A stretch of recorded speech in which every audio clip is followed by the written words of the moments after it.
Okay, this workshop's on self-pity or recovery, our choice. And our speaker today is going to be Gretchen.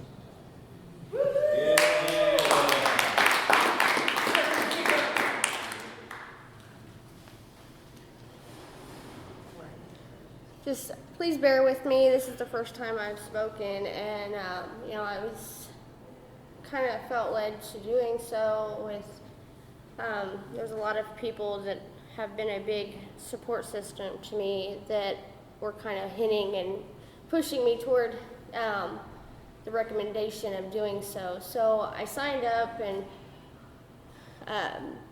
then kind of said something to my sponsor, and she was like, "Well, okay, whatever."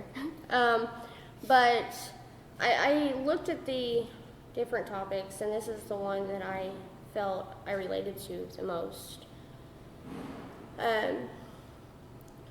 My life in recovery started back in 2011, and it was a constant up and down, and I was so focused on what had already happened that I was so consumed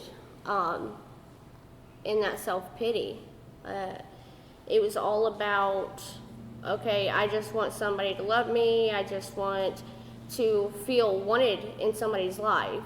I just wanted a fix. I didn't want to really fix myself. And so all I was doing was going around and saying, well, this is what happened, and and it's a big part of my story. I've been through the foster care system and moved around and went through eight different schools, but it doesn't mean that it had to stop me. Looking for that love was not what I needed to do. It was a matter of finding myself in the whole picture. I was on a road of self-destruction. I was trying to find what I didn't need to find. And I'd lost a lot of people in the process. I was going in the direction of death. And so how do I want to put this? Sorry, I'm nervous. When I first started in 2011, I called an individual, but I really wasn't to the point where I was willing to hand it all over. They came to my apartment, and I had what I had, and we flushed down the toilet. And that was a start, but it wasn't to where I really wanted to hand it over. I just wanted somebody to feel sorry for me, and that's all my road was for about 2 years. Constantly, each person that I came across, it was the same thing over and over and over and over. And I would tell the same story to each and every one of them. My mom wasn't ever there, and that's what I was searching for.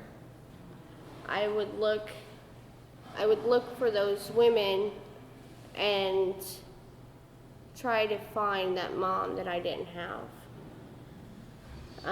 When it came to a guy, I didn't know what it felt like to have a dad either. So that it was, for me, it was all about self-consuming love and looking for somebody else to give me that. So I would go to that in the wrong ways with looking for sex, the give me constantly, and then end up with nothing in the end, right where I started. And my ex was in jail when I met him, and went through three other times where in a matter of 3 years that's where he was, which left me on the outside still alone and looking for something that wasn't there. When he got out in 2012, I had 6.5 months clean and went right back to where I started. And it progressively got worse through the entire next year. He would tell me, oh, I've changed, I've done this, I've done that. And I believed it all because I believed he loved me. But I didn't really know what love was because I couldn't love myself. And so after about 11 months, a little over, the drugs had changed directions. The drugs had progressed to basically anything I could get my hands on. But I used him to get those so that I didn't have to. I would follow anyone and everyone that I could get in my path to just get what I wanted. And I didn't see that for the longest time. I didn't see that, a lot of people say, okay, we do whatever we possibly can to get what we need. And I didn't see, I was oblivious to seeing any of that. I didn't want to see it. And so in November of 2013, he had ran so much that he got caught. But I was beyond blessed to not go with him. In that process, he had gone too far abusive in the relationship that I decided to press charges. But I also decided to leave everything that I knew within the last about 6 years of that time. 3 with him and 3 in another relationship. So while he was behind bars, I decided that I would never speak to him again. I didn't need it. It tore me up for the longest time because I still had it in my head that he loved me.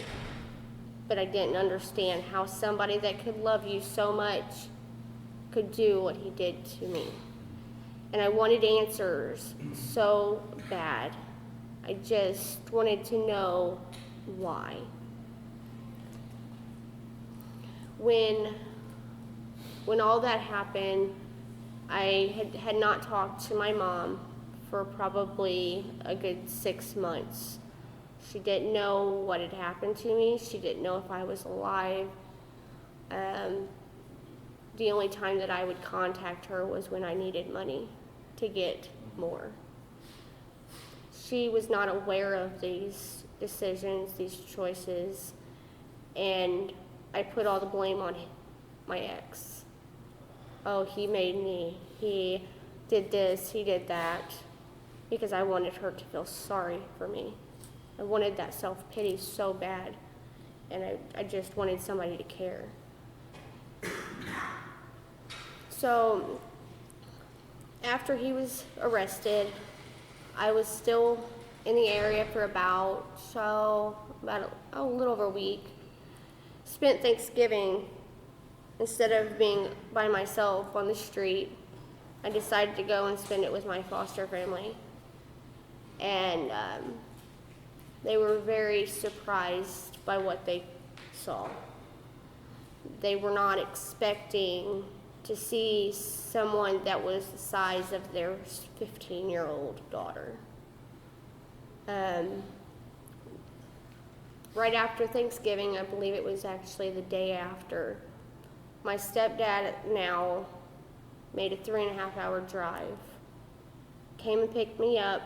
What belongings we could get in the truck, we took. Everything else stayed behind.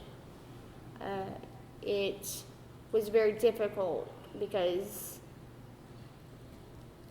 all I was wrapped around was those self-belongings, those physical pieces of property that really meant nothing. So when I moved, it was extremely difficult because all I had left in this area was people that I knew did care, but I dropped in a drop of a pin just to go back and get what I wanted. And so it took me about, I'd say,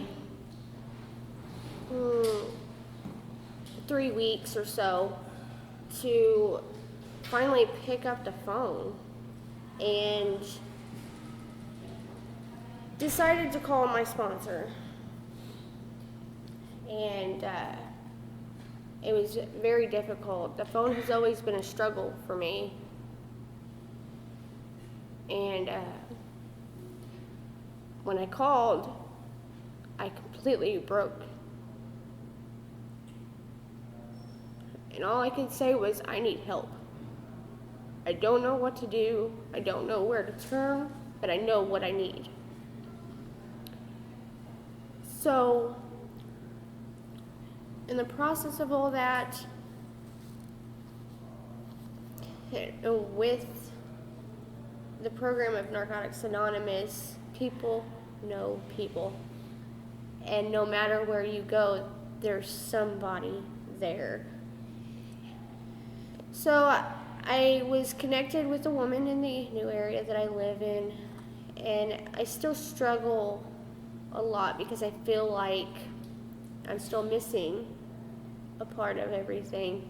And a lot of days are good, but there's still those days where I don't feel connected. I still feel that self-pity of, but this is what I want. This is where I think I should be, but it's not necessarily the route that I've been taken down. And I have to accept that. So it took me about 2 days after I was given the contact information of a woman in the new area, but I finally picked up my phone and I called her. And with doing that, I was connected with a whole new group of women that little by little I chose to contact.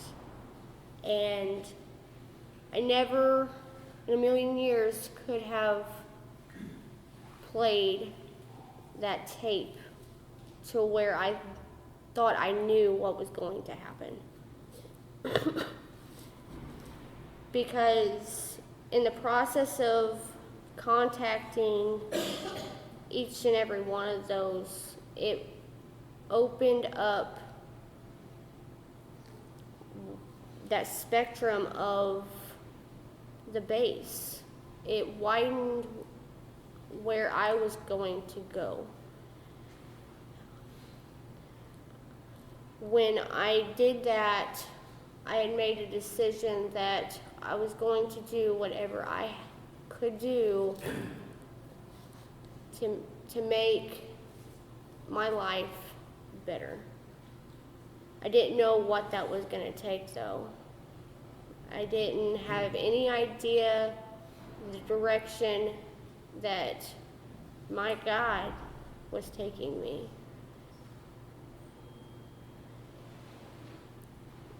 Recovery has given me a lot. And there's a lot of days that I forget what I've been given until I come in contact with the people that are currently in my life now. And I can't be any more grateful, but I know that there's more to come. And where I'm at, I don't care for the area, but I can see the things that I have now aren't even a pinch of what I had while I was using. Even before I was using, I never had it. I now have carried the same job for over about 1.5 years now. I'm looked at upon my supervisor as somebody that is very dependable, somebody that's responsible, that comes to work, that actually works. When something is needed to be done, hey, Gretchen, can you do this? Because he knows it can be done. And there's a lot of days I get very overwhelmed with that because I'm not used to it still. I'm just like, hey, back off, because I'm not sure how to still react with that feeling of you're responsible, you're dependable, you can do this, and this. I'm like, what are you talking about? And so with the fact that I've had that job for so long, not only do I have a job that I can go to, I have a paycheck that I get twice a month. I have insurance. For once in my life, I can say, hey, Doc, I need to be seen, but guess what? It's only $20 instead of $800. So, April 28th, I actually became eligible for a 401k. And I said, what? What is that? I mean, I'd heard about it, but I'm like, okay, what am I supposed to do with this? How does it benefit me? And so I signed up for that, and I get paid every 2 weeks, so it took a period before it started. But in my life of recovery, I chose to make church a part of my life. I am a Christian, and I've chosen to make that part of my recovery. And I've been given the opportunity to take a course, a Dave Ramsey course that helps you get out of debt, helps you to manage your finances and to get things that have been sitting for years and years and years, get them taken care of. So the first step was cancel your 401k. I was like, really? I just started it. So, well, it hadn't gone through yet. So I'm like, well, I already know what it feels like not to have one. I still have plenty of time. I'm only 28 years old, so let's just cancel it. I'll get it taken care of later. So I've done that, and in the process of all that, I can actually connect with people that I work with, people that have opened up to me, because I'm not afraid anymore to know that the direction that I'm going with my life, with recovery, is the direction that is a better one for me, a better everything. I've slowly but surely worked the steps, and a week ago today, I picked up my step work, and I was on the last section of step 4. It took me about, I would say, good 8 months. But I picked it up, and I'm like, was bound and determined. I said, I'm gonna finish this tonight. I think I took like 4 or 5 breaks in the process of finishing it, but I did it. I got done, I was like, I'm done. So I immediately picked my phone up, and I texted a couple people, and I'm like, I did it, I'm done. And they were like, good job. And I'm like, but I couldn't have ever felt more proud of myself and the amount of things that I got from it, because I finally, for a change, saw in front of me, from myself, the person that I am. The things that I could never let go of, because all I was consumed with was, hey, this happened to me. This happened to me. And I want you to feel sorry for me and make me feel better. But that's not what it was about. I didn't know the person I was. I didn't know why I was the person I was. I didn't know how to feel. I didn't know how to do anything without somebody else beside me. And, you know, when it came to feelings, I didn't even know what it was to feel. So I didn't know what it meant to be happy. I didn't know what it meant to be sad. I just knew when I felt sad, I cried. That's it. When I was happy, sometimes I would smile. Sometimes I was just like, I'm not sure. But my road of recovery has just started, and I can only imagine the road that God is taking me down. The number of people that have been brought into my life, I couldn't even count them. There's that many. And the accomplishments that I've made in a short period are more than I ever accomplished, even when I wasn't using. Because all I did was start something, and then quit it because I didn't know why I was doing what I was doing. I just did it.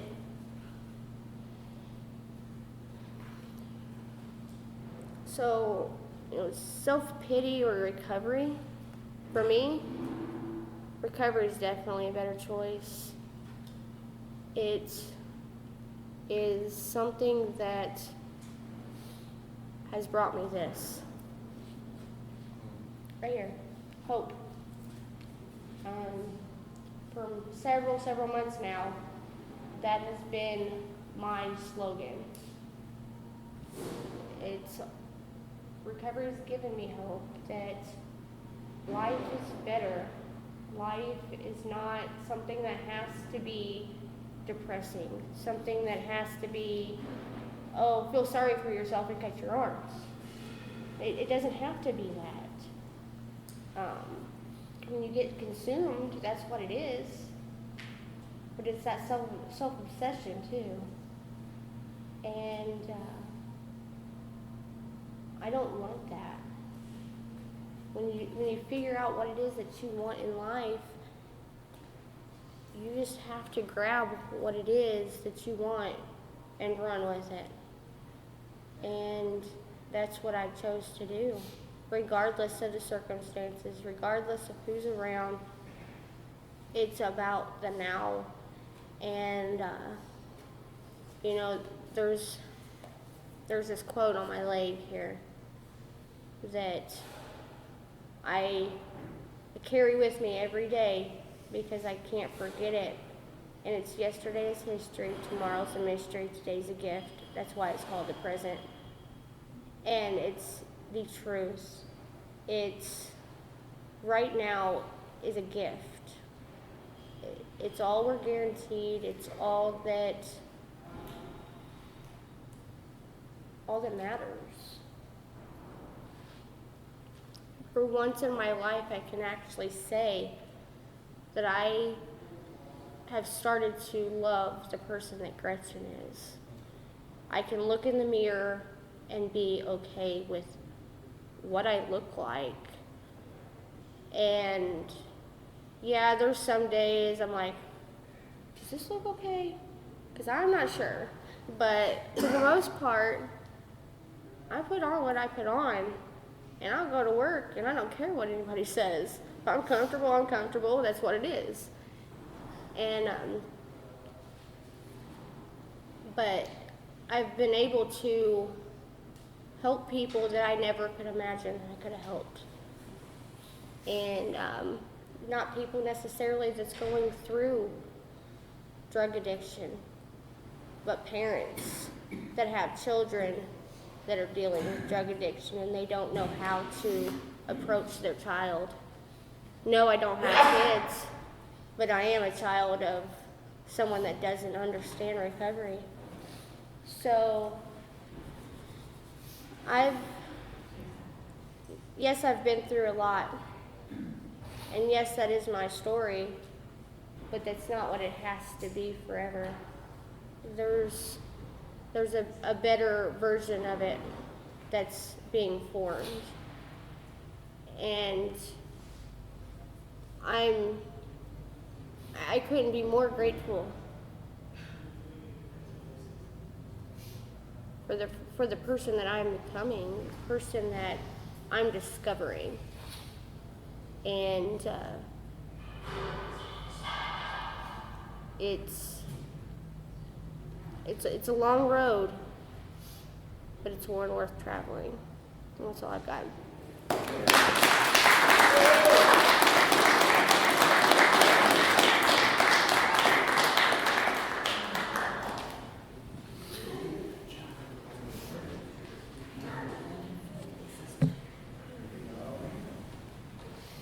We will now open the microphone for any closing comments. Again, the workshop is on self-pity or recovery, our choice. Thank you.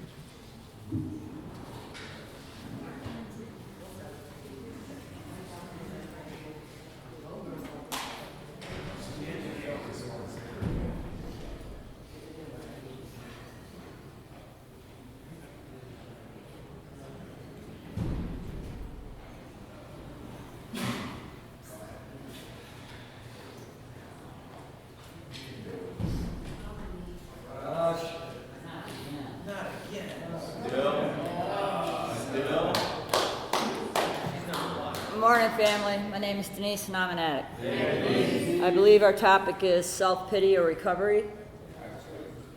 Is that right? Yes, it is a choice. Sometimes it doesn't feel like a choice. I know when my mother passed away in 2011, I went into deep depression for a year. I didn't get off the couch. I did my meetings barely enough to get by, and I just kind of shut down emotionally. And it was my choice because I just couldn't process that my mom was gone. And the hardest thing about it is you actually have to go through the 7 steps of the grieving process. There's not a way around it. You have to go through it. You can't stuff it under the bed. You can't push it down because it always surfaces back up, you know. And it can be simple things as a recipe, a song, you know. It was hard for me. I'm living in my mother's home. When she died, I was homeless. I was 18 years clean and I was homeless. I got her home. I got everything she owns. I got her car. I drive it every day. So and I feel like her spirit is still in my home. You know what I'm saying? I can still feel her there. And so it was a choice between being totally depressed, shutting out all my friends, barely working recovery, barely living the steps, just getting by. Because I was on unemployment, so I didn't have to leave the home. or getting back into life, you know. And it seemed like they say God never gives you more than you can handle, so he must think I'm one bad bitch. That's all I got to say, you know. I buried my father, I buried my brother, I buried my mother, my son went to prison, I lost my husband, my job, I lost everything I owned, and I didn't have to use. That's the bottom line that you need to hear. So I did not have to use through none of that. Because my higher power in Narcotics Anonymous and the 12 Steps told me I can't sit in self-pity over all of that. I had to get up, put my pants on one leg at a time and do what I got to do to get through, because to thy own self be true. And I don't have a mister on my side that's going to take care of me and go to work. So Denise had to not wallow in self-pity. Denise had to do recovery, and Denise had to call her sponsor and say, hey, I am hurting today. You know, and I had to bring women into my life because I had pushed everybody out of my life when my mother died. I just shut down. And you emotionally shut down, you have to slowly build yourself back up. You just don't go right back into the swing of things. It's not like that. Because when you push people out of your life, they tend to say, okay, you know, screw you, bye. We're good. You know, you can't call us. You can't come to a picnic. You can't do a meeting. We don't need you. You know, and I know at times, I don't know what makes it waver, but some days I can be right on spot. I'm on my square, as I like to say. And other days I'm off my square and I can't get on it, and I don't know why I fell off it. And I can't put my finger on it. But I know that it has something to do with my inner self and my peace. And somewhere I'm not working a step, or I'm not realizing a tradition, or I'm not having gratefulness for what God has blessed me with. You know, I may not have a huge mansion, but I have a nice, humble abode. I'm not homeless today. And I have to remember that sometimes.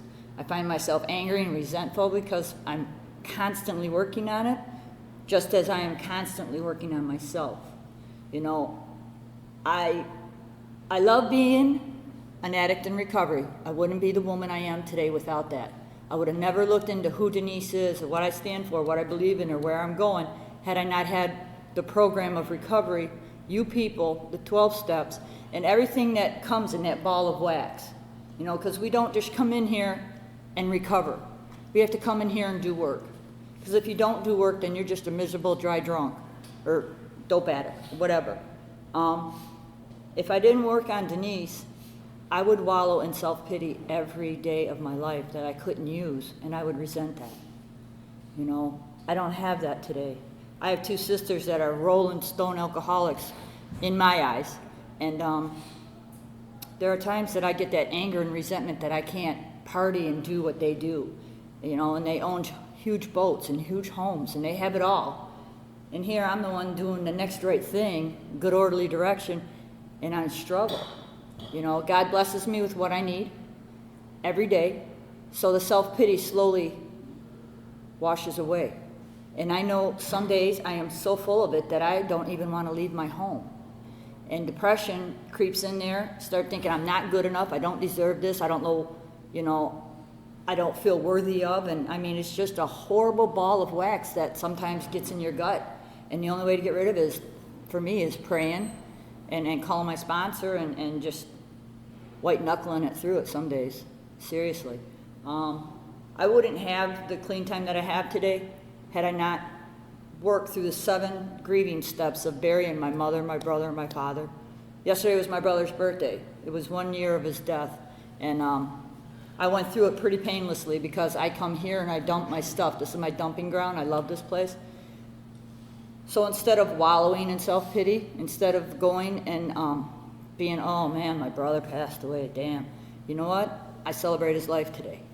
And that's what he would want. And without recovery, I wouldn't do that. That would have been one more reason for me to use. You know, not that I needed a reason, but I would certainly run with that one. He was my best bud. But today I try to stay out of self-pity because, one, it's self-defeating behavior. And you guys have taught me around here that self-defeating behavior will do nothing for my recovery, nothing for my self-esteem, and nothing for my life. You know, I have to look at who in Narcotics Anonymous that I want to be like. You know, they say hang with the winners. And the winners don't sit around in self-pity and loathing and saying, oh, poor me, I don't have, or I wish, or I could. They go out and they get it. They accomplish it no matter what it is. You can obtain anything you want to obtain as long as you're willing to put in the work to get it.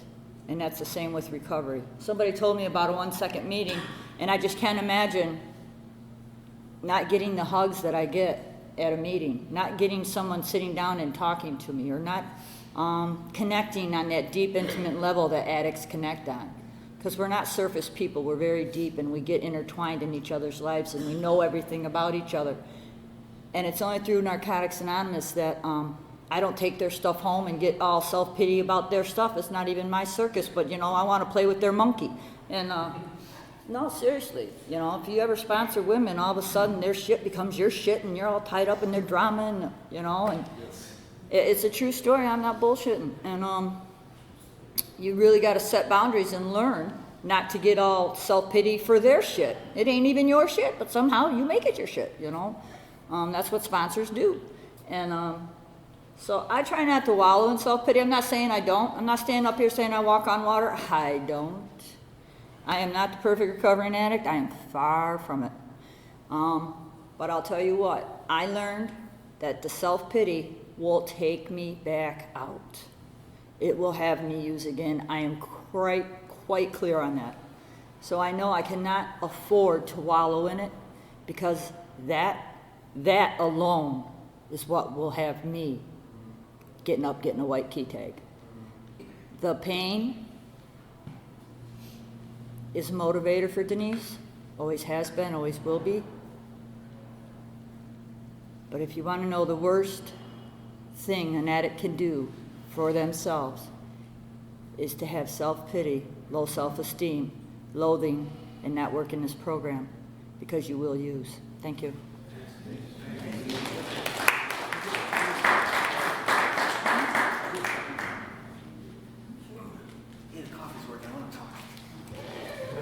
I'm an addict named Brian. I didn't think I was going to stay awake, but now the coffee's in. So thank you so much.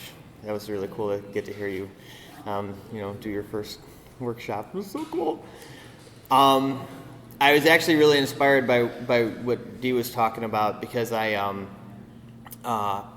whole self-pity thing that I've found myself.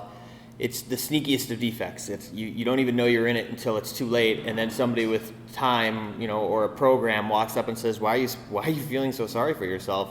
And then there's rage, because how dare you, mind your own business, I'm gonna cut your brakes lines, but then the realization that this is the truth. Like, self-pity is the basic text says self-pity is the most dangerous of character defects. It will rob us of all the benefits of the program, and it uses really, really strong language, right? It is the most dangerous of defects. It will rob us of all the benefits, not some of the benefits. And the reason that is, I believe, is because once I feel sorry for myself, I will give myself permission to do anything at all. There's a man that I knew in recovery who's now serving, a sentence for I don't know how many years for planning the murder of an FBI agent. And I have a feeling that he thought that was perfectly justified by the time he got done planning it, because he was angry because someone had screwed him over. That's self-pity. That is self-pity in disguise. Being mad that people don't like me enough, that's self-pity in disguise. Mourning the loss of my own, when my mother passed away, same thing. I was stuck for weeks, and mourning is healthy, and mourning is normal, and mourning is acceptable. And I still seem to cry at right around the time she died every year. This year it snuck up on me on Mother's Day instead of her actual anniversary of her dying. But that's okay. What's not okay is using that as a reason. Because that's the thing, as an addict, yes, it's okay to mourn, but it's not okay to use mourning as an excuse to not take care of myself or to treat other people badly. And that's why self-pity is such an incredibly dangerous defect. When we're new, and they tell us about feelings, and they say feelings are valid, and feelings are, your feelings are your own, and you have the right to have them, and that's absolutely true. But I feel like that's the first chapter of the book on feelings. There's this guy with a bunch of time in my area, this fantastic, really kind of soft-spoken dude. It's one of these, like, bastions of knowledge. You got to sidle up on him. If you wait for him to bring you knowledge, you'll never get it. Like you gotta go to him and listen while he's talking, and then he says these things, and you're like, dude, that's so good, right? And I remember, and he wasn't even talking to me. That's the thing. Like I had to eavesdrop to get the good stuff because he was talking to a new guy, and he was telling this new guy, your feelings are like storms, and you can prepare for a storm, but once you're in it, it's too late to prepare. At that point, you just have to survive it as best you can. But it is possible to prepare before the storm and not have so much damage done as a result of having to survive it without preparation. And went on to talk to him about the difference between our thoughts and our feelings. And the basic text does get into this, and not in so many words, but essentially, self-pity is a feeling that are based on thoughts. I get to choose to learn, I can let other addicts train me to think better, to think different, so that I don't have those feelings. Once I have them, I don't know how to get out of them. I'm an emotional cripple. I literally crumble under the weight of emotion. I will just get stuck in it. I can't let it go. And I'll sit in it, and I can reason it and judge it, and it makes sense why I should not be feeling this way, but I can't get out of it because I let myself get there. One is too many and 1,000 is never enough. And that's the same for the feelings too. Learning how to think differently means that once I've realized, preparing for the storm means that I learn how to think in such a way that I no longer give myself the justification to feel sorry for myself. I love to feel sorry for myself. It is intoxicating to be able to justify self-pity. Self-pity feels like it feels good. It feels like a high in some ways, because once I have that, it's a license. I can lay in bed all day. I can eat what I'm not supposed to eat. I can let myself go to hell physically. I can not take care of my work. And that's what it's been for me. And that's really why I ended up jumping up all on fires. When you were sharing, it made me think about, what I've been going through. There's still bacon in my ring. That's so weird.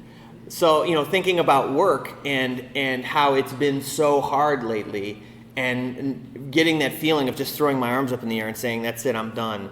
I'm going to update my resume and leave because it's too hard. That's self-pity. That is self-pity. And it was like having that aha moment while we're in this workshop about self-pity or recovery. That is self-pity. How have I managed to make it about me? Good Lord, how did I manage to make it about me? I am a magician that I can make anything about me at any given moment. And that's the self-pity. It's so hard to catch it, but it is just so very, very dangerous. And I'll stop talking. But the other part of it too is that what you said, the other thing that really tagged in when you were talking about sponsoring people and their stuff becoming your own. If I'm watching like goofy YouTubes of crazy things that happen, I rarely get like emotionally attached to what's happening. I just think, wow, that sucked, or they shouldn't have done that. That was bad. Because it's not my stuff. It doesn't affect me. I didn't make it my own. When I'm a member of Narcotics Anonymous and other people's actions start creating emotional responses in me, that's self-pity. I've literally taken what other people are doing in their lives that has nothing to do with me and have decided that it is affecting me. And I am angry that it is affecting me in this way because they should be acting different. Or in other words, they should be acting the way I think they should be acting. And since they are not, I am affected. Poor me. NA sucks. I'm leaving. This is where people go with this. This is seriously where people go with this. It gets to the point where I can't stay in NA because I'm just so horribly affected by the negative actions of other people. How is that possible? That doesn't make any sense at all. That's like me watching YouTube videos and being like, that's it. I have to quit my job because I saw somebody steal money out of the pokey when they were working at the Unocal. That doesn't make any sense. But that is the magic of that self-pity, the magic of the delusion of how I can make the entire world revolve around me and not even know that I'm doing it. And when I'm done, I will use that as justification to destroy myself and everything good that happens in my life. And when I do it, it will make sense. It will seem like a good idea. And it doesn't get much creepier than that. That is some seriously creepy, like M. Night Shyamalan, twisty, not okay sort of stuff. So, All right, the coffee wore off. Thank you. I'll keep coming back.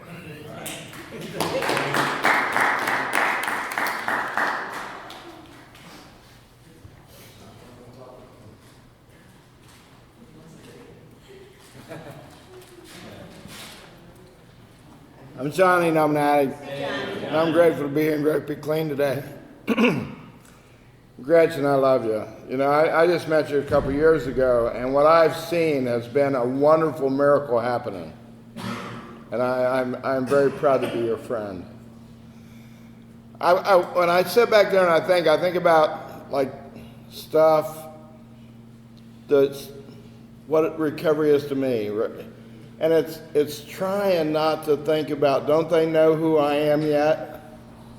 And like times when I died in a motorcycle wreck and the cops are all around me at the hospital and they're saying, you're gonna get a ticket for this and a ticket for that. And I said, but the guy turned out in front of me, and don't you guys know who I am?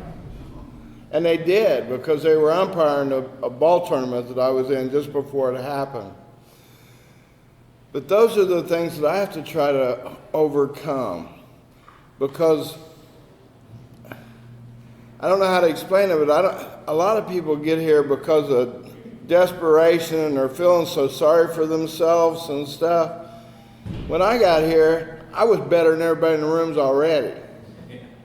And it's the complete opposite of a lot of people. And it's been real hard for me, and I haven't achieved it yet, but humility is a tough thing. Because I still want to be arrogant, and I still want to be the man. But I am grateful that people can see through that and allow me to come to stuff like this so I can hear miracles, share messages like I just did. Thank you. Thank you.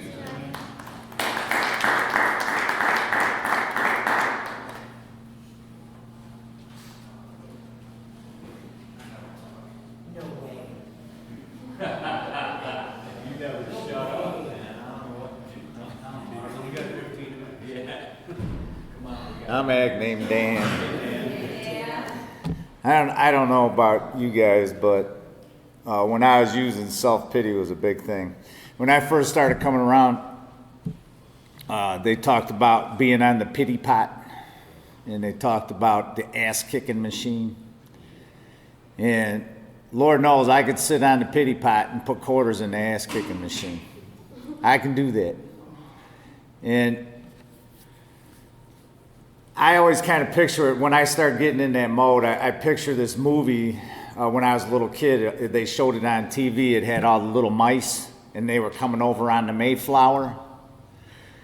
And the main mast busts through the deck, right? And all these mice are underneath, and they got this old printing press, and there's 3 or 4 mice pulling it over, trying to get it underneath, to jack up the mast again, And there's that one little mouse, and he's sitting there, he's going, it'll never work. It'll never work. We're doomed. That's me. I don't know about you guys, but that's me. And it's one of the, I think it is the most dangerous thing for my recovery, And I learned early on from Narcotics Anonymous and working the steps that when I have life's problems come at me, that it's best that I just go through the feelings, the terrible feelings that I'm going to have, because I cannot stop that, But it's best to go to meetings, talk to my sponsor, and push on. Do the next right thing. And that's the big thing now, next right thing. But, I've remembered in my recovery that, there's been 2-3 times where, I've lost everything, in recovery. And the last time, I didn't really feel that bad about it. I had enough faith and I had enough sanity from being clean and working the steps to get through it without really any big emotional upset. And I know it sounds funny, but it's true. You know? I mean, I lost my job. I had to go to school and learn a new career. And I went through all of that, and I look back on it, and I've been looking back on it for some reason. And because of Narcotics Anonymous, the fellowship, the program, and my faith in a higher power, it wasn't that bad. You know, it wasn't that bad at all. But I like to make things bad. I'm just like anybody else. I like to make mountains out of molehills, you know. So, I don't know. I'm not really an eloquent speaker, so I don't usually come up to these things. I listened to it when I was in school. We had to do a presentation, and they recorded it. I go, man, you sound like a hoodlum, man. You know, here I am talking to a bunch of kids, you know, going to be professionals, and I'm sounding like a hoodlum. You know? Yeah, well. So, you know, I'm real grateful that I found Narcotics Anonymous, and I can get off the pity pot today. You know, I can really get off the pity pot. When I was using, you know, everybody was against me. God was against me. And it's not true. You know, life is life. Everybody has to go through it. I believe that I, being an addict, I'm different than the rest of the world. I just believe that. You know, I talk to a lot of different people. It used to be, when I first started coming around, I couldn't talk to anybody. Now it's part of my job to establish a rapport as quickly as possible. You know, so I can get to know what's going on with people. But, I don't know, I lost my train of thought. But anyway, you know, I've been around long enough to know that being on the pity pot isn't a good place for me. And I probably have been on the pity pot here a little bit lately, because I'm getting older, you know. And I go to the eye doctor. They tell me I got cataracts, so that means eye surgery. Yeah, and I have diabetes, and you know, blah blah blah blah blah. You know, I got to take all this medicine, and I don't know. I know that I go to meetings a lot. That's what really helps me. I remember in the beginning I learned that being real low or being real high can actually be helped by going to meetings. It kind of balances me out, you know. And I need that. Lord knows I need that. I'm real grateful that I found this convention a long time ago. You know, I haven't been here for a while because I was busy. And this is the greatest convention in the world right here. I'll tell you that. It really is. That's all I got.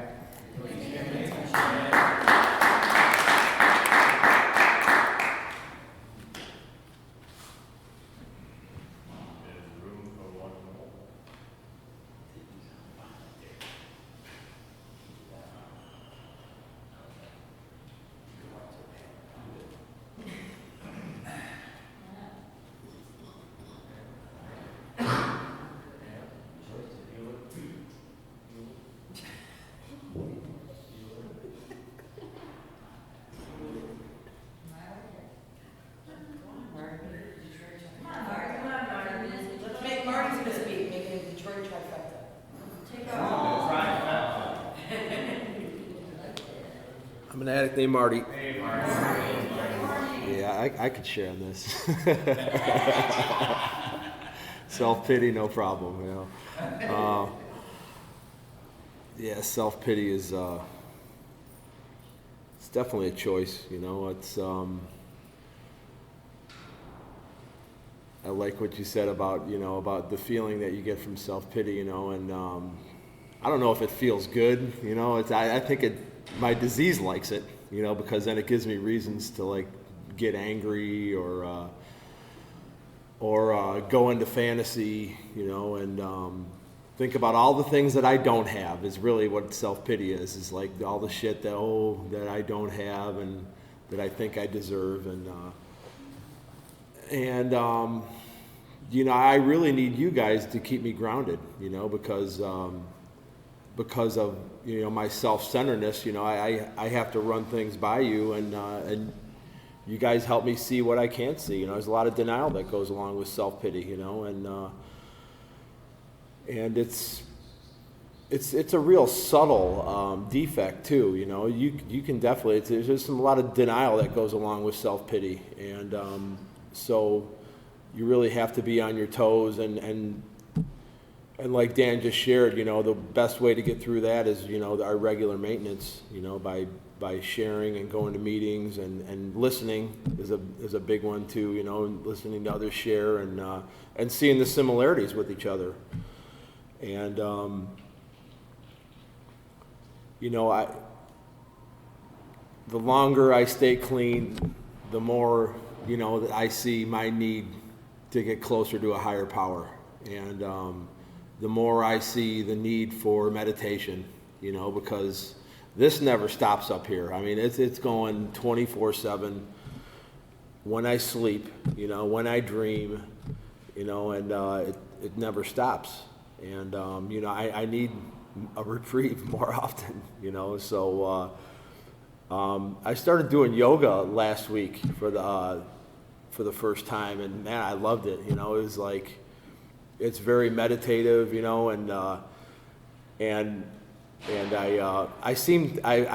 picked the right one to go to, you know, because it's right by my house. I drove by it I don't know how many times, you know, and it was a process, you know. It was like I thought about it for about 2 months, you know, about actually doing it, and you know, then they had this little box with all the flyers that was in there with all the schedules. So then I got the flyer, and then about another month went by, and I'm like, and so I'm sitting with my sponsee, and we're doing step work, and he's like, he wanted to do something also that he's been putting off, and he goes, okay, so you're going to do this week, and you're going to do that. I'm going to do this next week by the time we meet again, you know. So I actually got up off my ass and I went, you know, and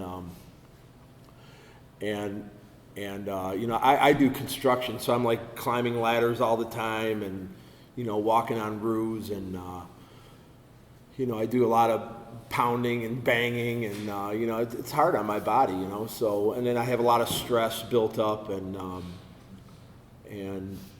so I did this yoga, and it was an hour long, and I got done, man. I was like on this zeal, you know. I felt great, you know, and I was like, man, this is awesome.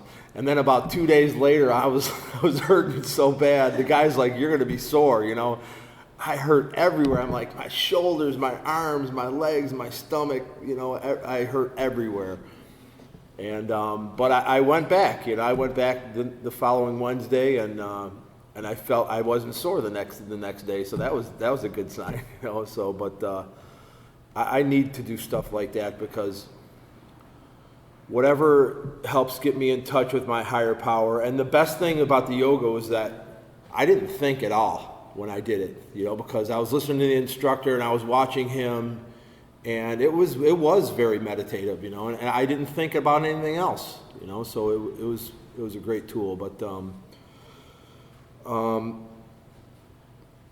I guess the biggest thing about self-pity is that, you know, as long as, like Dan said, as long as you do the next right thing, and have faith and hope that your higher power knows what you want, you know, and I believe in my heart that my higher power will give me the things that I want in life, you know, and it really comes down to patience, you know, and that really sucks, you know, because, you know, we want what we want when we want it, and we want it now.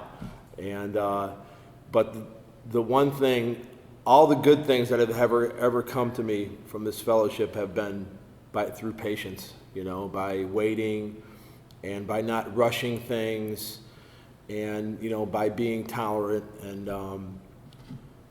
those are the things that last the longest. You know, is with patience and tolerance, you know. So those are valuable lessons that I've learned, and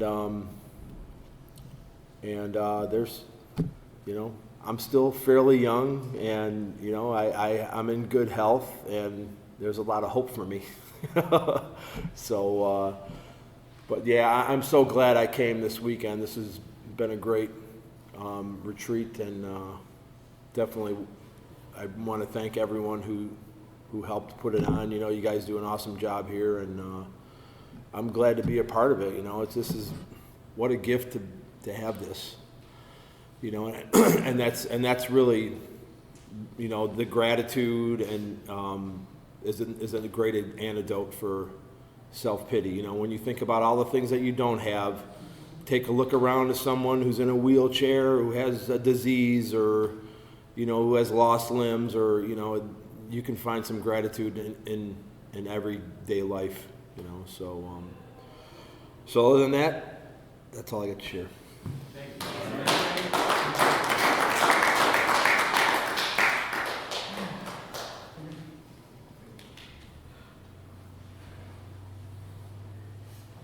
Okay, I guess we'll close with a group hug and prayer. Gretchen, you want to take us out?